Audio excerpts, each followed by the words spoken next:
कहने का तात्पर्य कि जो भी राज्य हमारे यज्ञ के अश्व का श्रद्धा पूर्वक स्वागत करेगा उस राज्य में धर्म की अर्थात राम राज्य की स्थापना होगी। और हमारा युद्ध केवल उनसे होगा जो हमारे अश्व को रोकने का दुस्साहस करेगा। आचार्य, हमें अश्वमेध यज्ञ की तैयारी आरंभ करनी चाहिए।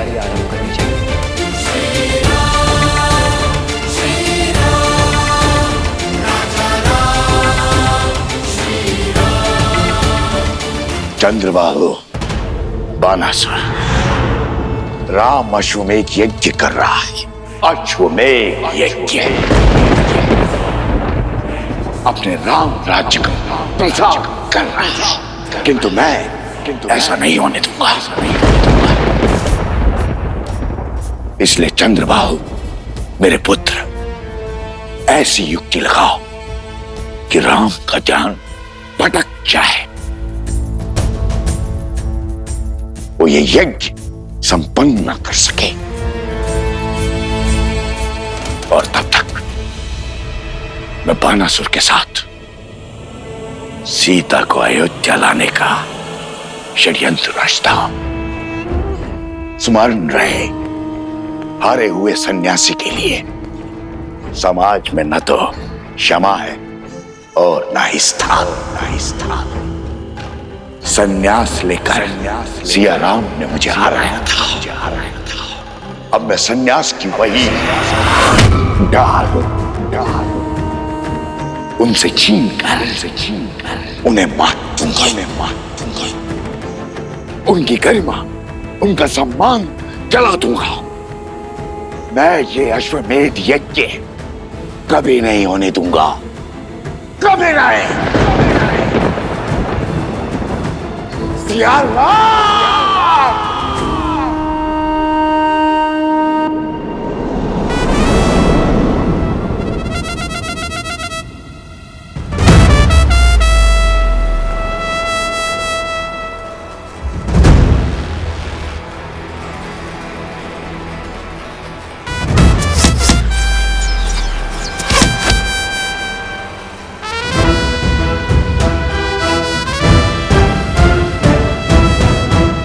इसमें कौन सी बड़ी बात है लवकुश?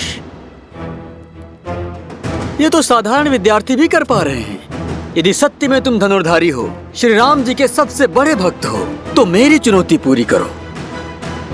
फिर हम मानेंगे कि तुम उत्तम धनुर्धर और सच्चे राम भक्त हो।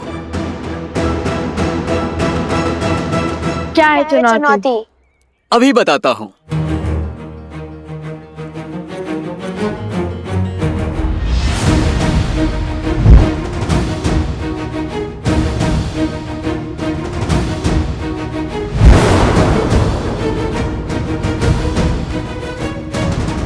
तुम्हें इन मटकों को भेदना है।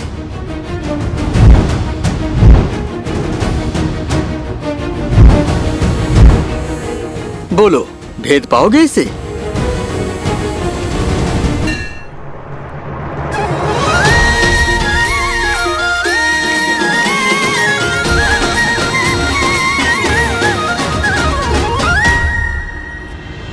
इतनी सरल चुनौती? लगता है द्वेष की अग्नि धीमी पड़ने लगी है।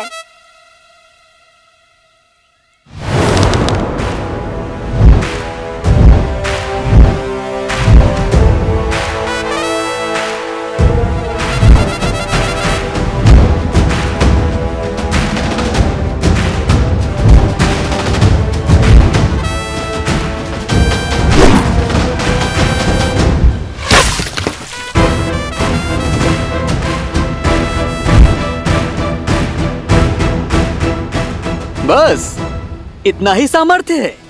बंधु, तुम बहुत अधीर हो, पूरी बात नहीं सुनते।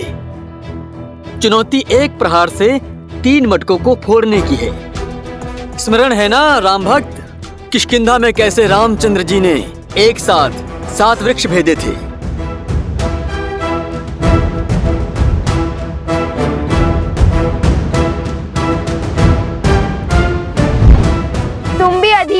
शीघ्र प्रसन्न हो जाते हो भ्राता शांडिल्य। ये चुनौती हम पूर्ण तो करके ही रहेंगे।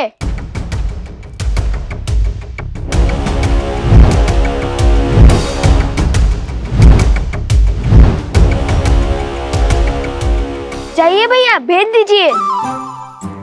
हाँ हाँ, भेज दीजिए मटके।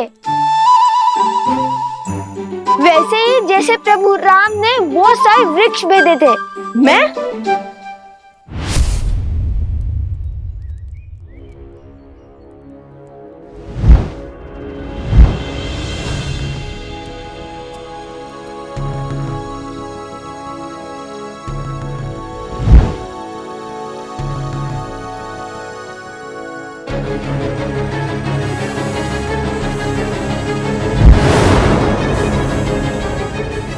रुको रुको, वहां से नहीं, तीनों मटकों को यहाँ से भेजना है। यहाँ से, जहाँ पे मैं खड़ा हूँ, बाण यहाँ से चलाना है।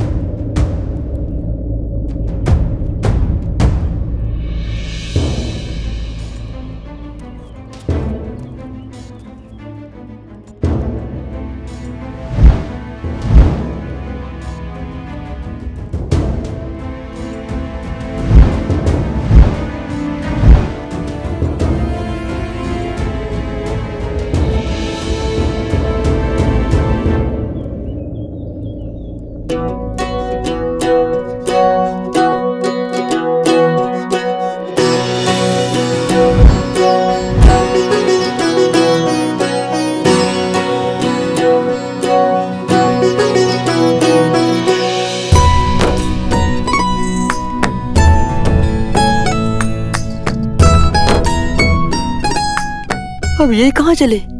लगता है पराजय स्वीकार कर ली इसने।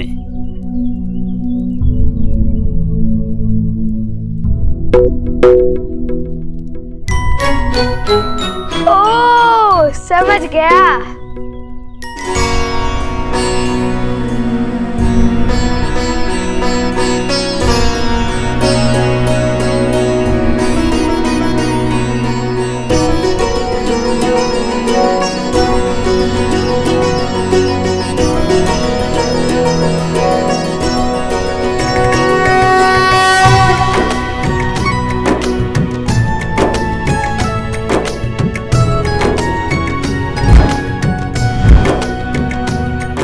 क्या देख रहे हैं भैया?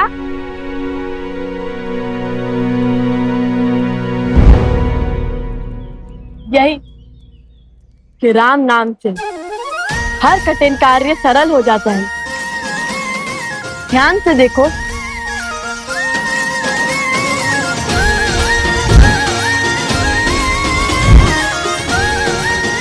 भैया, अब ये 3 मटकों को अवश्य एक साथ भेदेगा। हाँ, अवश्य भेदेगा।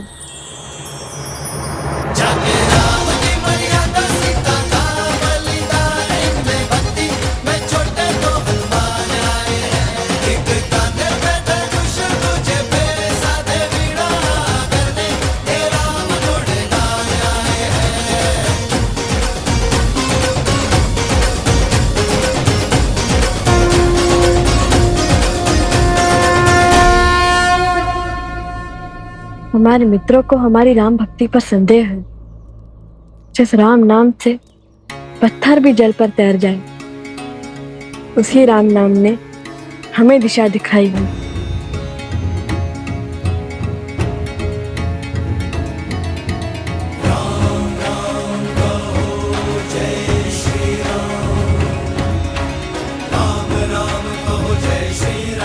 राम राम। सर पे हो रघुवर का हाथ तो हर दुविधा आसान होगी। तुम वीर पुरुष, तुम पराक्रमी, तुम मर्यादा के हो स्वामी। साथ तुम्हारा जिसके साथ, तुम संकट हर लो आगामी। मन में है विश्वास तो आकाश में बरसेगा। जब होगी जीत तो हर दिशा में राम नाम गूंजेगा। राजा राम।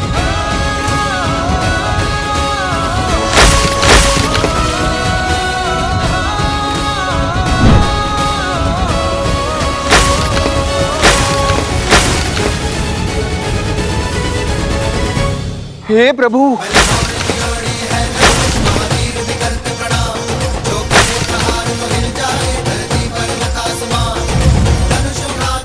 अरे कोई रोको उस तीर को, देखो।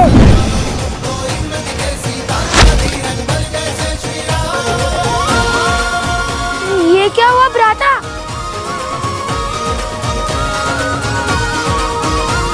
अरे मटके! कितना जल बह रहा है। कोई रोको इस तीर को, सारा पानी बह रहा है। चुनौती वृक्ष पर लटके 3 मटके फोड़ने की थी। तुमने तो आश्रम के सारे मटके फोड़ दिए। इस अपराध का तो घोर दंड मिलेगा तुम्हें। मैंने क्या, पूरे आश्रम ने देख लिया। सच्चे राम भक्तों का पराक्रम। अब लगता है वन देवी का पराक्रम तुम दोनों पर बरसेगा।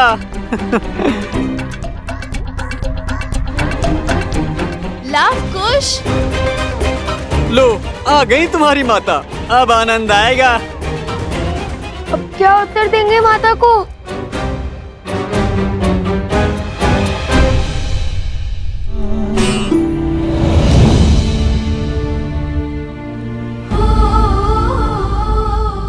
देख रही हो वन देवी, उत्पात चरण पर है। इन्होंने आश्रम के सारे मटके फोड़ दिए। इतनी दूर से जल लाए थे, सारा जल बह गया।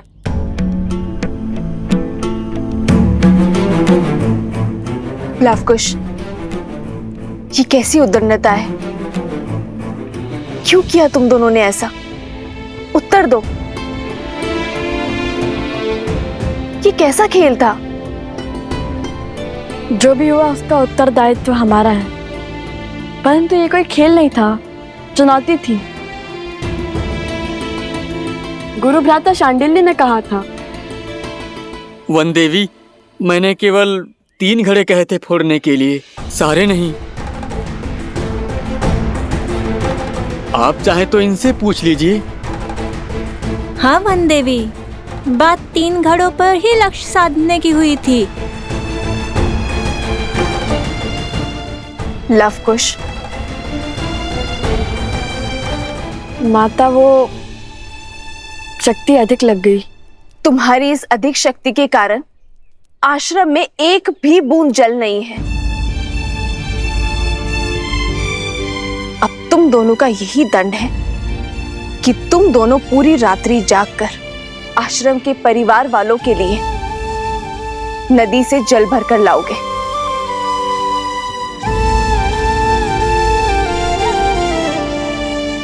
समझे? पर जल लाओगे किसमें? सारे घड़े तो फूट चुके हैं। अब पहले तुम्हें कुम्हार के पास जाना होगा और नए घड़े लेने होंगे।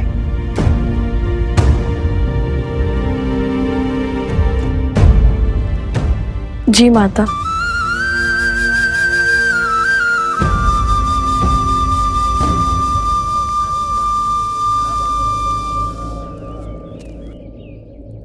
आप चिंतित ना हो देवी। कुछ व्यक्तियों की दृष्टि में यह उद्दंडता है, पर सीधा देखा जाए तो श्री राम नाम की महत्ता की गूंज छुपी है इसमें। इस परीक्षा ने यह सिद्ध कर दिया कि राम नाम की शक्ति में इनका विश्वास कितना दृढ़ है। राम सिया राम जय जय राम। राम सिया राम जय जय राम।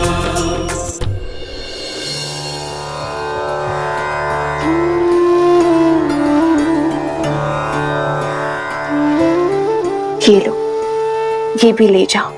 हम तो केवल 3 जीव हैं। इतने अनाज की आवश्यकता नहीं है हमें, इसे सब में बांट दो। और वैसे भी आश्रम पर जो संकट आया है उसके दोषी मेरी संतान ही तो है।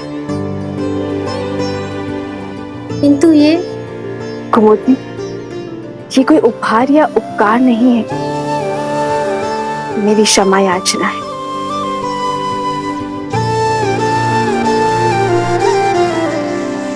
दोष तो शांडिल्य का भी था ना, उसने ही उकसाया दोनों लवकुश को। और फिर बड़े होने के नाते उसका उत्तरदायित्व भी तो अधिक है। दंड केवल लवकुश को क्यों वन देवी? नहीं कुमुदनी, शांडिल्य का दोष नहीं है।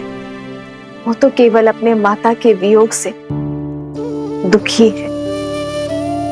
लव कुश को अपनी माता के साथ देखकर कहीं ना कहीं उसके मन में ईर्ष्या होती है, जो कदाचित उसे भी ज्ञात नहीं है।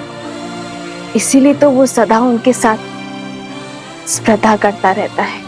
ये लव कुश का कर्तव्य है कि वो शांडिल्य के दुख को समझे, उसे सहानुभूति दे और प्रेम से उसे अपना मित्र बनाए। एक बात कहूं वन देवी, जितनी कठोरता के साथ आप लव कुश को जीवन का पाठ पढ़ाती हैं, वैसे कोई भी माता अपनी संतान को नहीं सिखाते।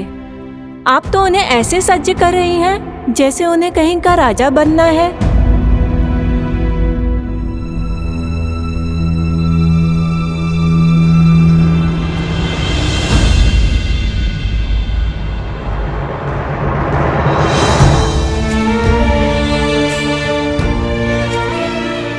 अब इसे मैं कैसे समझाऊं आर्य कि एक रानी केवल प्रेम रूपी माता नहीं बन सकती। मेरे कंधों पर अपने पुत्रों को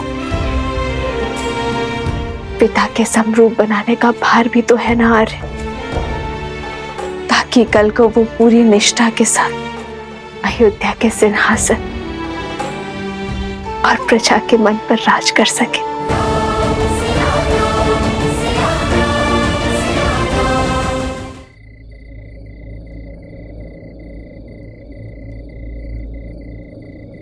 राम।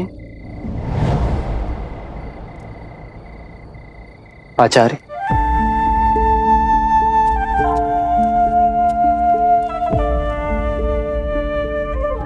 प्रणाम आचार्य। कल्याण। आचार्य, आप रुक क्यों गए? मैं अयोध्या का महाराज बाद में हूं, सबसे पहले आपका शिष्य हूं। मेरे समीप आने के लिए आपको किसी शब्द या अनुमति की आवश्यकता नहीं है। पधारिए। कहिए आचार्य, क्या आदेश है? आपके आने का मंतव्य क्या है? विराजी। नहीं राम, तुम्हारा कर्तव्य केवल राज्य की सीमा का विस्तार ही नहीं है, तुम पर राज्य की स्थिरता, शांति, सुख और समृद्धि का भार भी है। और ये वनवासी सा जीवन इस समस्या का समाधान नहीं है वत्स। जानता हूं गुरुवर, इसलिए तो अश्वमेध यज्ञ करवा रहा हूं। यह जानते हुए भी कि बिना पत्नी के यज्ञ संपूर्ण नहीं हो सकता। राम, इस राज को एक सक्षम राजा ही नहीं, सर्वश्रेष्ठ उत्तराधिकारी भी चाहिए। ये भी तुम्हारा ही कर्तव्य है। और उसके लिए तुम्हारे साथ तुम्हारी अर्धांगिनी का होना अनिवार्य है। कहो, क्या होगा इस समस्या का समाधान? क्या दे पाओगे अयोध्या राज को उसकी महारानी?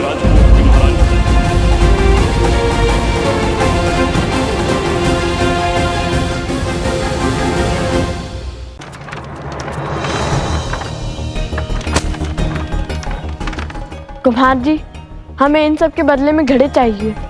हाँ हाँ, शीघ्र दीजिए। आश्रम के सभी मटके फूट चुके हैं। वो तो ठीक है, परंतु ऐसा हुआ क्या? कोई भूचाल आया था कि आश्रम के सारे घड़े एक ही दिन में टूट गए? भूचाल ही समझिए। कुछ उद्दंडी बालकों ने उपद्रव मचा रखा है आश्रम में। नए घड़े तो मिल जाएंगे, पर उनके बदले इतना अनाज चला गया। अब खेतों में और अधिक परिश्रम करना पड़ेगा। हाँ बहन, इस वर्ष की फसल बहुत ही परिश्रम मांगेगी। बालकों की उद्दंडता पर अंकुश रहना चाहिए। कब समझेंगे कि जब कोई बिना विचार किए कार्य करता है तो परिणाम पूरे समाज को भुगतना पड़ता है।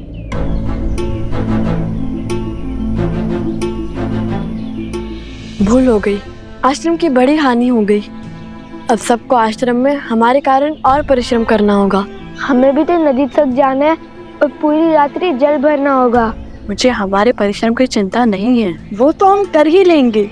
मुझे चिंता है माता की, हमने उनका मन दुखाया है। न जाने वो हमें क्षमा करेंगे भी या नहीं।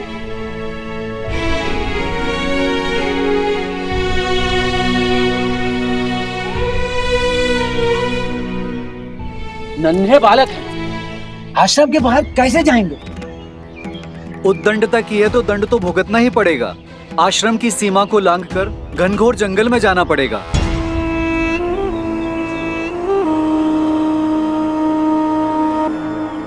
आज नहीं तो कल कोई तो इस आश्रम की सीमा लांघेगा ही, और उसे सीढ़ी बनाकर मैं पहुंचूंगा सीता तक।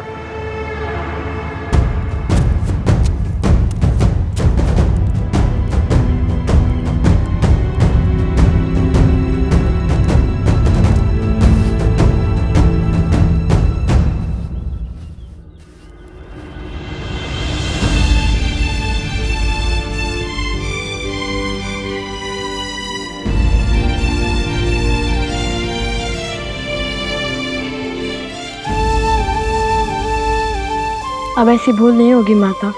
हमें आशीर्वाद दे कि हम अपना प्रायश्चित पूर्ण कर सके।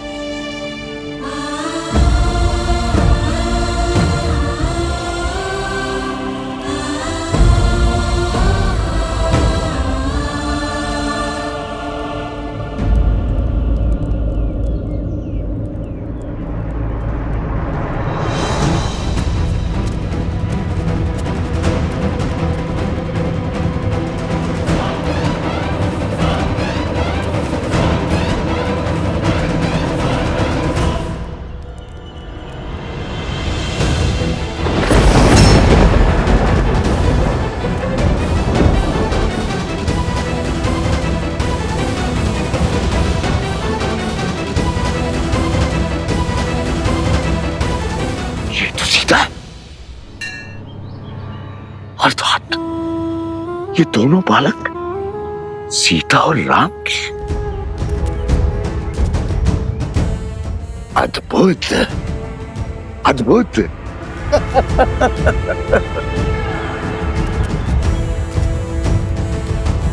12 वर्ष की प्रतीक्षा अंततः समाप्त हुई।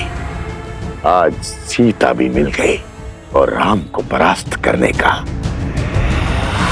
अस्त्र भी। अब आएगा आनंद। राम राज्य की नींव को राम का ही बीज बिखेरेगा।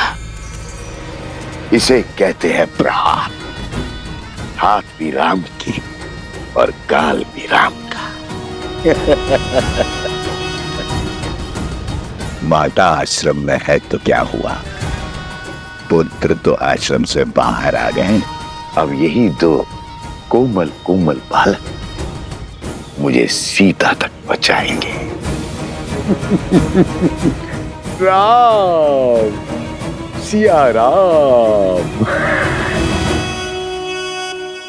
परंतु भ्राता, जैसे दोषी हम हैं, वैसे दोष धनुष और बाण का भी तो है। 3 मटके को फोड़ने को कहा था, उसने तो सारे आश्रम को जलमग्न कर दिया। धनुष और बाण साधन है कुश, और साधन में बुद्धि नहीं होती। लक्ष्य प्राप्ति के लिए बल और बुद्धि साधक का होता है, इसलिए बुद्धि का उपयोग मनुष्य को ही करना होता है। वाह वाह, ज्ञानी हो भैया। ज्ञानी नहीं, माँ ज्ञानी हूँ। यदि माँ ज्ञानी हो तो अपनी बुद्धि का प्रयोग पहले क्यों नहीं किया? सारे मटके तोड़ दो बोल दिया। क्योंकि हमारा मार्गदर्शन राम नाम ने किया था कि लक्ष्य कैसे साधे, और लक्ष्य साधने के लिए शक्ति उतनी ही लगनी चाहिए जितनी उसकी आवश्यकता हो। और यही सीख श्री राम का नाम लिखे बाण ने हमें बाद में दी है। मार्ग तो वो बताते हैं, हम तो केवल अनुभव से सीखते हैं। मैं भी अनुभव से बोल रहा हूँ भैया, भूल हो गई, अब नहीं बोलूंगा। दंड मिलता है मेरे बोलने से। माता ने हमें दंड कष्ट देने के लिए नहीं, ज्ञान देने के लिए दिया है, ताकि हमारी बुद्धि का विकास हो सके। अब देखो, जो बात मैं सुनकर समझता हूँ वो बात तुम दंड पाकर ही समझते हो। महाज्ञानी है आप, मैं क्या समझूंगा? मैं तो आपका बस एक शस्त्र हूँ। संविधान तो आपके मन से होता है। बाण चलाने में भले ही तुमसे आगे हूँ, किंतु बातों में तुम्हें कोई नहीं पकड़ सकता।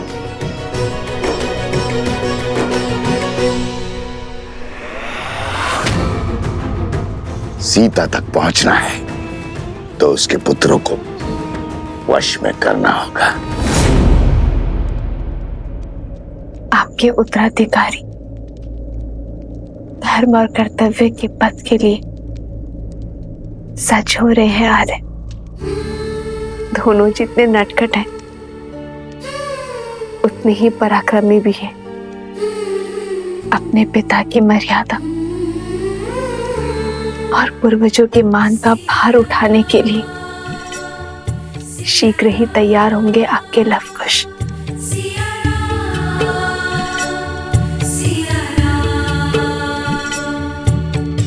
दोनों एक हैं, बस यही सच है। राम लक्ष्य और राम ही पथ है।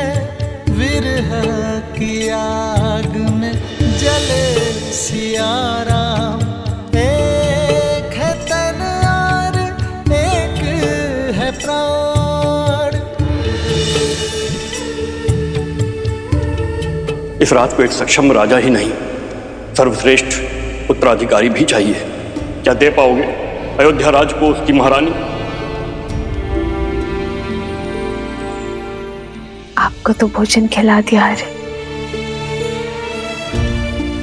किंतु हमारे दोनों पुत्र भूखे होंगे और कुश को तो बहुत अधिक भूख लगती है आर्य।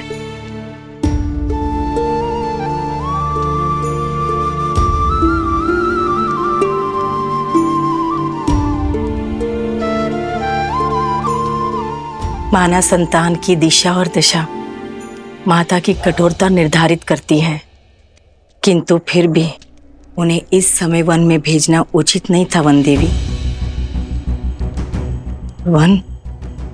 वन पशुओं से भरा है, उस पे असुरी शक्तियां।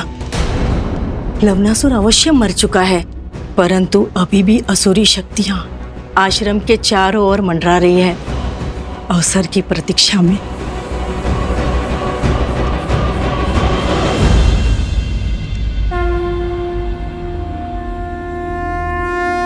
गणेश, पूछो पुत्र, क्या प्रश्न है मन में? यज्ञ तो मन की, राज्य की, समाज की शांति के लिए किया जाता है ना? फिर उसमें बैठे राजा के लिए पत्नी का साथ क्यों अनिवार्य है? श्री राम तो स्वयं नारायण है, वो यज्ञ से नहीं, यज्ञ उनसे पवित्र हो जाएगा ना? ये बताओ गणेश कि जीवन का आधार क्या है? संतुलन। तुम्हारा उत्तर सर्वथा उचित है गणेश। ये संसार, ये प्रकृति संतुलन पर ही आधारित। जैसे दिन को संतुलित करती है रात्रि, बुराई को संतुलित करती है अच्छाई, वैसे ही पुरुष को संतुलित करती है स्त्री। किसी भी यज्ञ का उद्देश्य और फल तभी प्राप्त होता है जब उसमें दी गई आहुति संतुलित। इसीलिए यज्ञ में या जीवन में पुरुष के साथ स्त्री का होना आवश्यक ही नहीं, अनिवार्य भी है।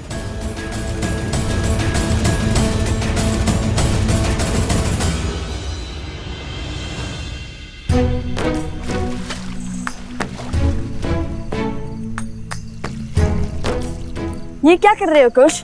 छोटे से बड़े में क्यों डाल रहे हो? समय व्यर्थ कर रहे हो। समय व्यर्थ नहीं भैया, जल की मात्रा की गिनती का माप बना रहा हूँ। माप है तो सही, चट्टान, सिर, पाँव, मुंड। नया माप भ्राता, नया माप। नया माप का समय है और ना ही उसकी आवश्यकता। तुम समय व्यर्थ कर रहे हो। पात्र भरो, हम यहाँ दंड स्वरूप आए, जल क्रीड़ा करने नहीं। क्या भैया, दंड तो पूरा कर रहे हैं ना? अब ऐसा भी बंधन नहीं था कि दंड भोगते भोगते थोड़ा सा आनंद और अभ्यास भी ना किया जाए। अभ्यास ठीक है, परंतु आनंद करने में यदि समय व्यर्थ करोगे तो कैसे होगा? अभी हमें सरोवर से आश्रम के कितने चक्कर लगाने हैं? 25, 26।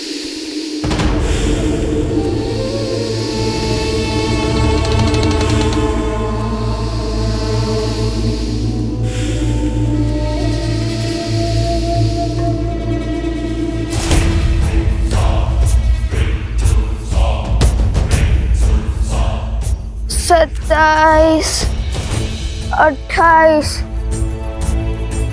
ये क्या कर रहे हो कुश? बताया तो था, अंतर गिनने का नया तरीका। पहले भूख, अब ये निद्रा। कुछ भोजन मिल जाता तो कितना अच्छा होता। नहीं, 41। जब तक ये कार्य पूर्ण नहीं होता तब तक ना ही हम भोजन कर सकते हैं और ना ही निद्रा ले सकते हैं। नहीं तो माता के मन को ठेस पहुंचेगी। चलो मैं तुम्हें वो प्रसंग सुनाता हूँ जिसे सुनकर तुम्हें सदा हंसी आती है कि कैसे हनुमान जी ने अपनी पूंछ से लंका में आग लगाई थी। सुनाओ। यदि रोकूंगा तो आप रुकोगे तो नहीं, सुनाई दीजिए।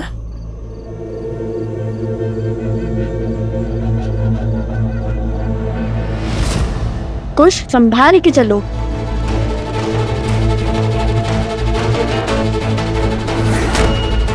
कुछ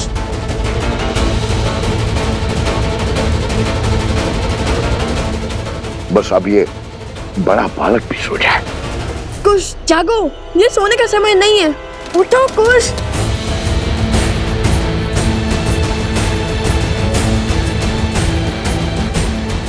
कुछ जागो, कुछ।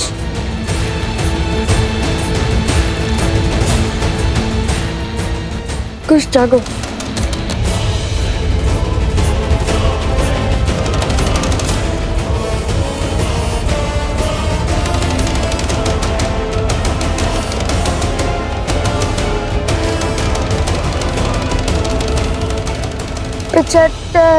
गिनती बोलने की जगह श्री राम का नाम लो। भूख भी मिट जाएगी और निद्रा भी। चलो बोलो राम।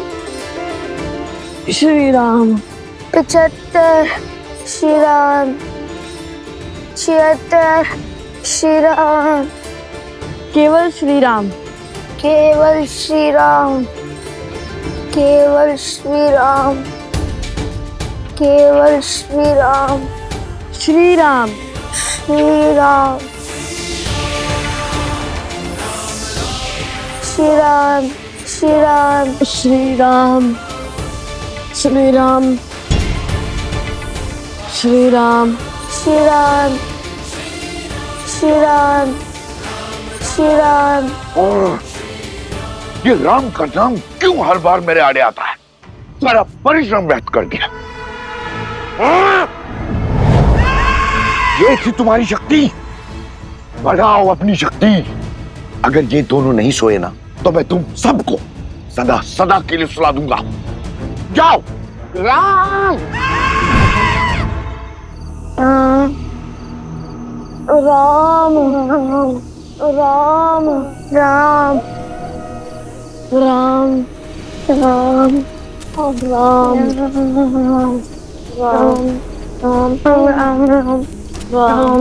राम राम राम।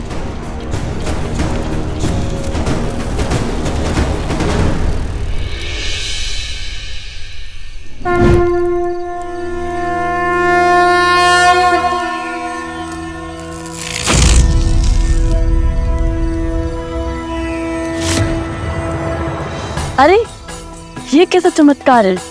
आश्रम में प्रवेश करते ही निद्रा छूमंतर हो गई। लग रहा है जैसे निद्रा आ ही नहीं रही थी। अरे तुम जल ले भी आए?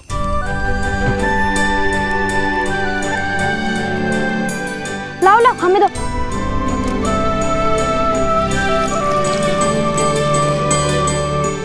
तुम दोनों ठीक तो हो ना? बहुत वीर हो।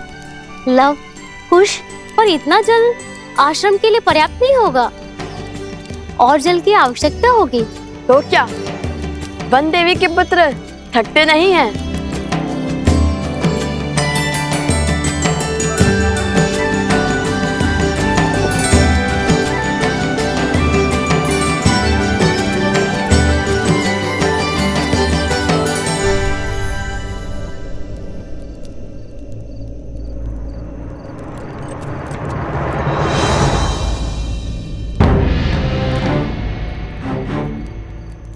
ये कैसा चमत्कार है?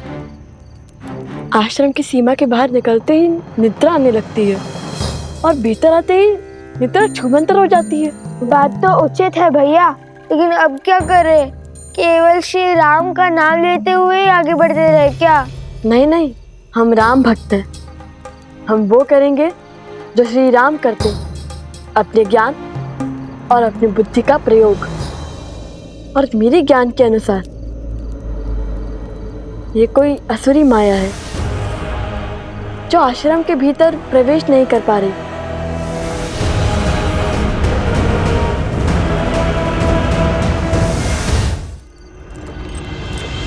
तो आज छिनमिन कर ही देते हैं भैया।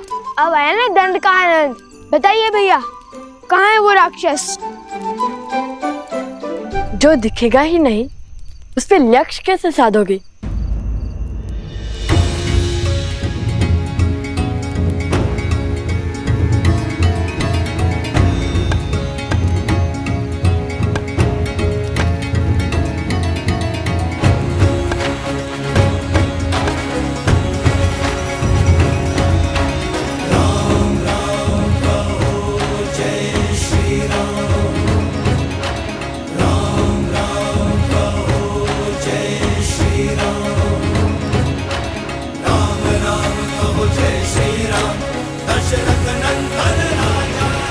अब समझा, गुरुदेव ने एक बार बताया था घाट के पात्र में 5 वेदों का वास होता है और उस पे श्री राम का नाम तो और पवित्र और सशक्त बना देगा।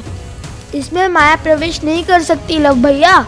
लव भैया, उचित समय पर उचित पद स्मरण आता है आपको, इसलिए तो मैं आपका अनुसंधान करता हूँ।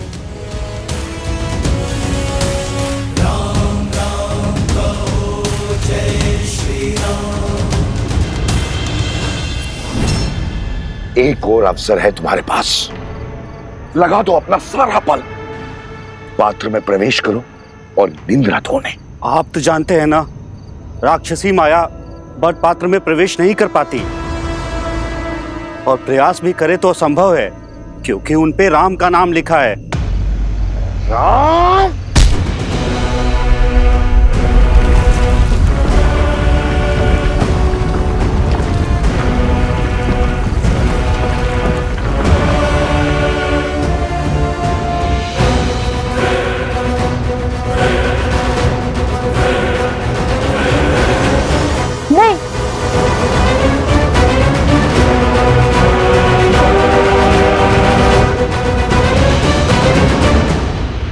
अवसर है तुम्हारे पास, पात्र में प्रवेश करो और निंद्रा धोने। प्रयास भी करे तो असंभव है, क्योंकि उन पे राम का नाम लिखा है।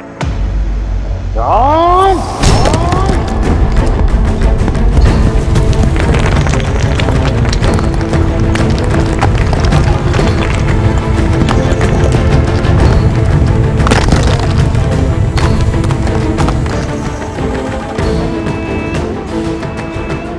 नहीं, घड़ा मत उठाना। ये सब किसी माया जाल से लगता है। चलो ऐसे ही आगे बढ़ते हैं। श्री राम, श्री राम, श्री राम। अभी भी नहीं गिरा पात्र।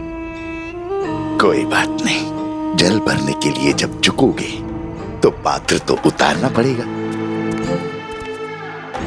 तुम सब सज्ज रहना, जैसे ही वो जल भरने के लिए पात्र निकालें, आक्रमण कर देना और दोनों को सुला देना, समझे? जाओ।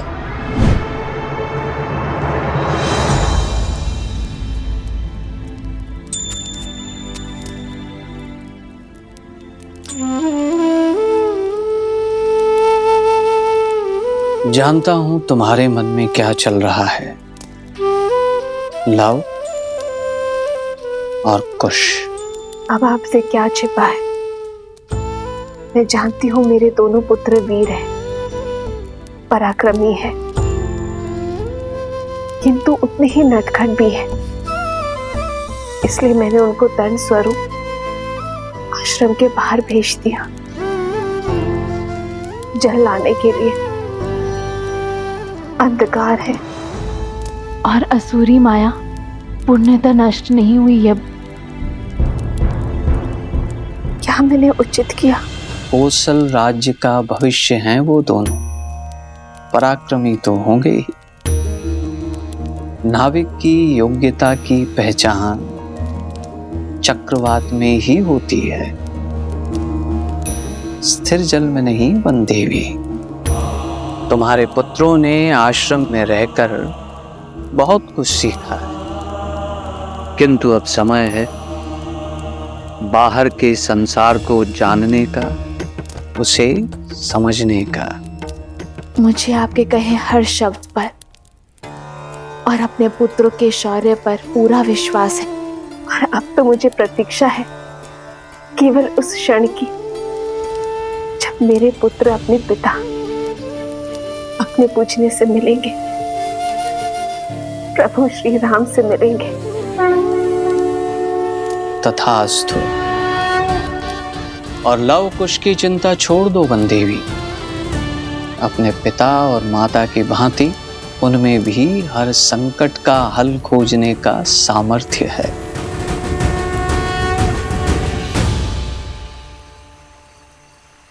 अरे अरे अरे, ध्यान से मटका गिर जाएगा। अब क्या करें भैया, बिना घड़े निकाले जल कैसे भरेंगे? मटके तो नहीं उतार सकते, ऐसे ही प्रयास करते हैं। यही एक मंत्र है जिससे असुरी शक्तियों से हम सुरक्षित रह सकते हैं। घड़े में वो प्रवेश नहीं कर सकते हैं। भैया ऐसे तो कितने दिन लग जाएंगे आश्रम में जल भरते भरते? अब यदि माता ने दंड दिया है तो उसके पीछे का उद्देश्य भी उन्हें ही पता होगा। चलो शेष घड़े भर लेते हैं।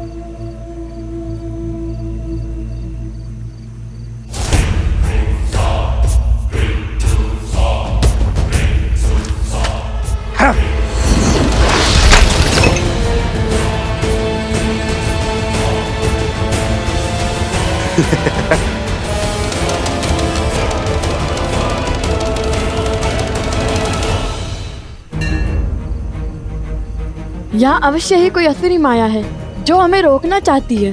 भैया अगर हम जल नहीं भर पाए तो दंड और उसके पीछे का उद्देश्य कैसे पूरा होगा? किसी भी समस्या का हल रोने से नहीं, सोचने से होता है। मेरे तो समझ में नहीं आ रहा है कि हमें जल आश्रम तक पहुंचाना है या जल से भरा हुआ मटका। अद्भुत, तुमने मुझे एक नया सुझाव दिया है। तुम बातें मूर्खता भरी करते हो, परंतु हो बड़े गुणवान। ऐसा क्या कहा मैंने? अब कुछ ही क्षणों में ये अपना गड़ा उतारेंगे, तुम तभी उन पे आक्रमण करना। तुमने कहा कि हमें जल आश्रम तक पहुंचाना है, अब चाहे वो घड़े में हो या नहीं। मुझे तो कुछ समझ में नहीं आ रहा भैया। जो भी करे पर ऐसा कुछ मत कीजिए कि माता फिर से रुष्ट ना हो जाए।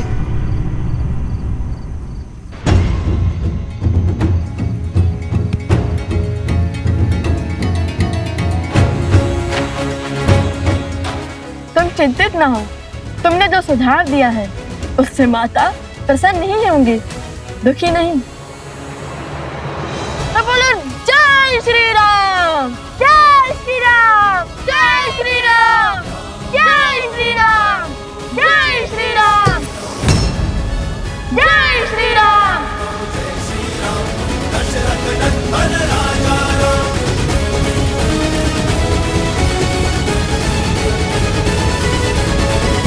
यदि हम दोनों साथ जाएंगे तो वो त्याग नहीं, समस्या से भागना होगा। आर्य, जिस क्षण महाराजा राम महारानी सीता को त्यागेंगे उसी क्षण अयोध्या के सब दुख मिट जाएंगे।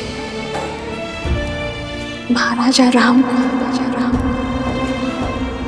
महारानी का त्याग करना होगा। राम इस राज को एक सक्षम राजा ही नहीं, सर्वश्रेष्ठ उत्तराधिकारी भी चाहिए। बिना युगल आहुति के न यज्ञ पूर्ण होता है और ना ही उसका फल मिलता है।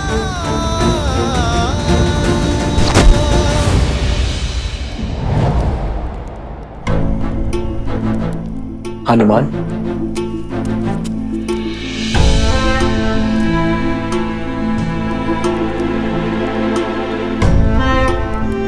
क्या बात है हनुमान? तुम्हारे मुख पर व्याकुलता? प्रभु, सहस्त्र रावण के पुत्र चंद्रबाहु ने वानर राज सुग्रीव की पुत्री त्रिनावती का अपहरण कर लिया है। इस कारण महाराज सुग्रीव के राज्य में बहुत अशांति फैल गई है। इस विपदा से निपटने के लिए महाराज सुग्रीव आपका परामर्श और आपकी सहायता चाहते हैं।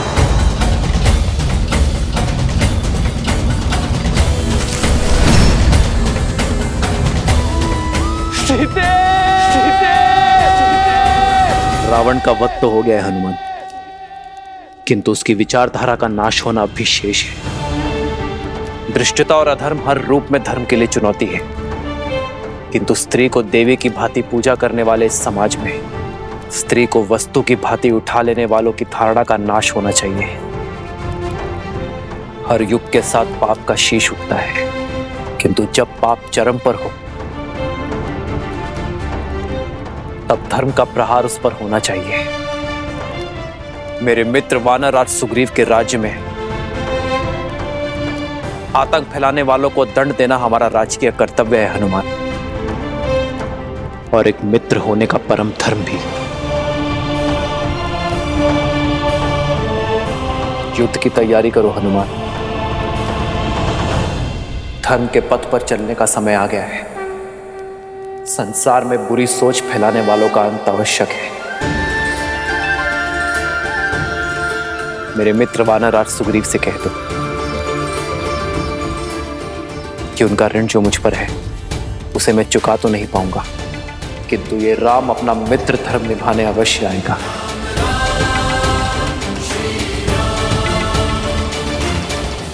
वंदिनी, वंदिनी, वंदिनी, क्या हुआ कुमुदनी? पूछे मत, आइए देखिए क्या किया है आपके लवकुश ने। अब क्या कर दिया लवकुश ने? देखिए।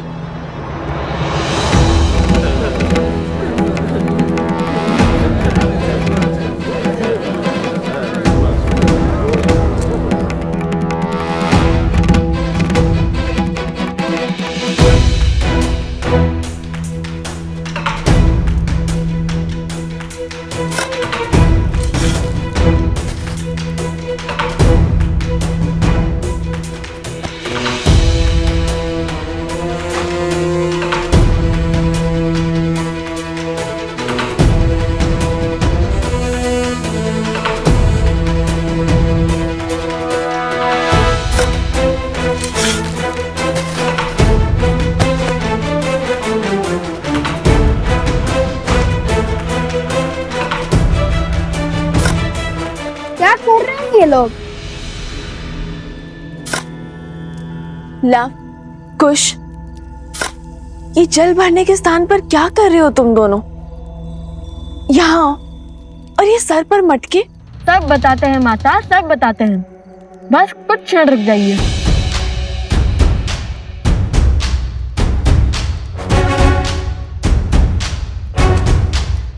कुश, चलो वो खोल देते हैं।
क्षण भर पहले जल की एक बूंद नहीं थी और अब देखो पूरी की पूरी नहर बन गई है।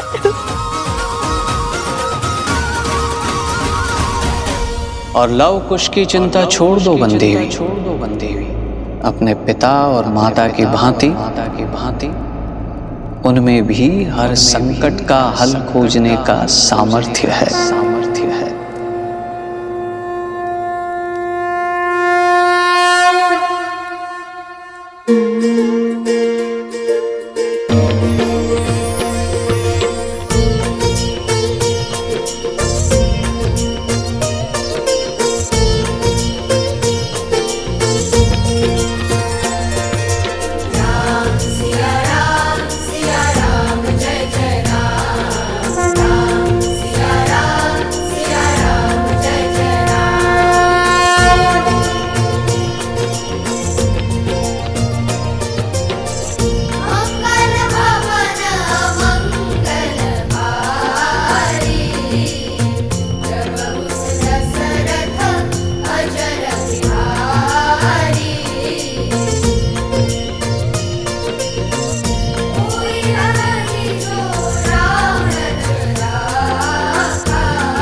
माता, पता है भैया ने क्या सोचा कि नदी के पास जाने से अच्छा नदी को यहाँ ही बुला दिया जाए। अब इस आश्रम में किसी को भी जल की समस्या नहीं होगी, चाहे कोई बालक कितने भी मटके की ना फोड़ दे।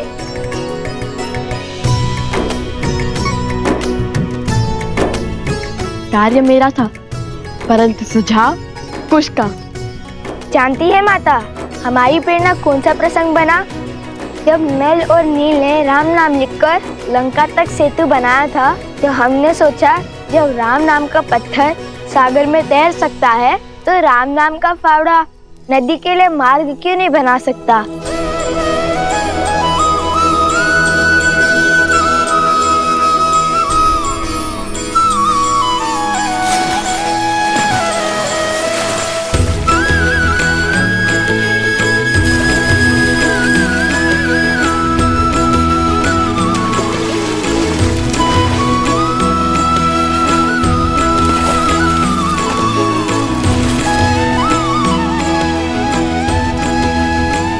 ईश्वर ने लव कुश के भविष्य में क्या रचा है वो तो मैं नहीं जानता, किंतु इतना अवश्य जानता कि ये दोनों अपने भविष्य को आलिंगन करने के लिए पूर्ण रूप से सज हैं।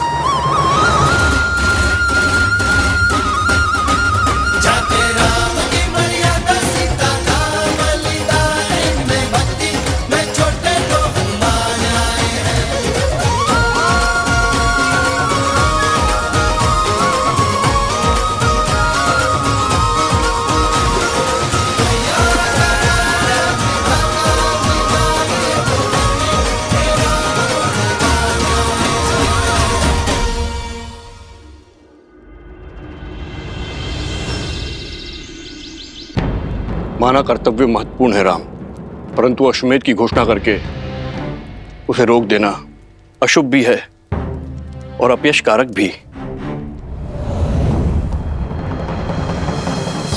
अश्वमेध यज्ञ अवश्य होगा आचार्य।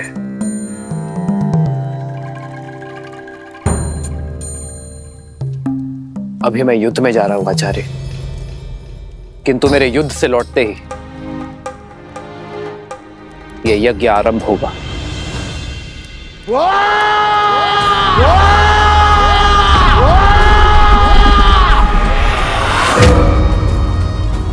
सहस्त्रमुख रावण पराजय के बाद पीछे नहीं हटता और प्रचंड शक्ति से वार करता है। अश्वमेध यज्ञ कदापि नहीं होगा। राम राज्य कभी स्थापित नहीं होगा। पिताश्री, चंद्रबाहु ने आपकी आज्ञा का पालन कर सुग्रीव की पुत्री तृणावती का अपहरण कर लिया है।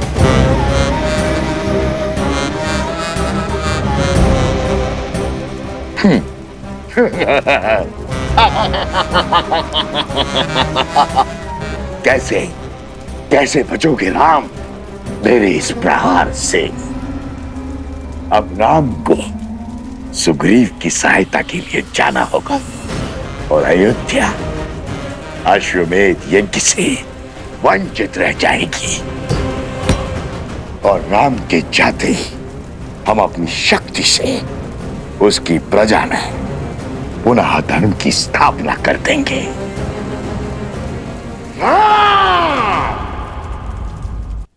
केवल आपके लौटने से क्या बात बन जाएगी महाराज? धार्मिक बाधा तब भी रहेगी। इस युद्ध से लौटकर इस समस्या का हल अवश्य होगा आचार्य। अर्थात आप दूसरा विवाह करेंगे?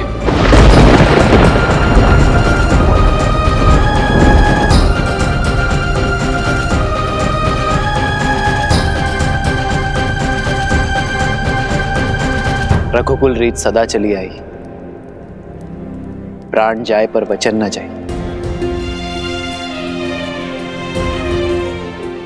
एक बार वचन देने पर उस विषय में आपका शिष्य दोबारा कैसे सोच सकता है?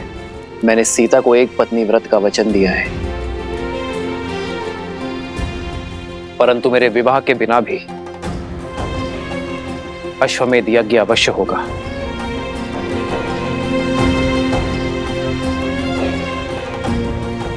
राजा का सपत्नी यज्ञ में बैठना आवश्यक है ना?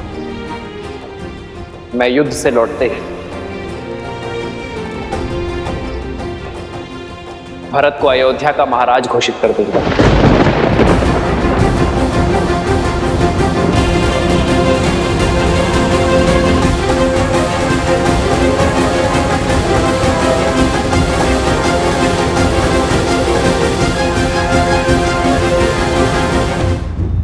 भैया, और तब भरत अपनी पत्नी के साथ यज्ञ की वेदी पर भी बैठेगा और अयोध्या का महाराज होने के नाते अपना दायित्व भी निभाएगा।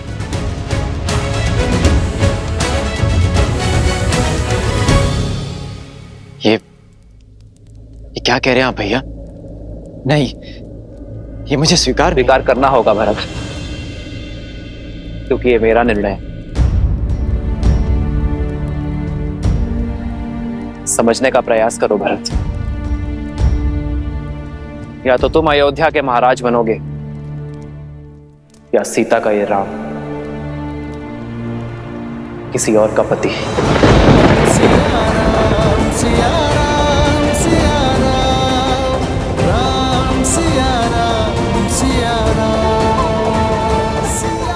और मेरा चयन तुम जानते हो भरत।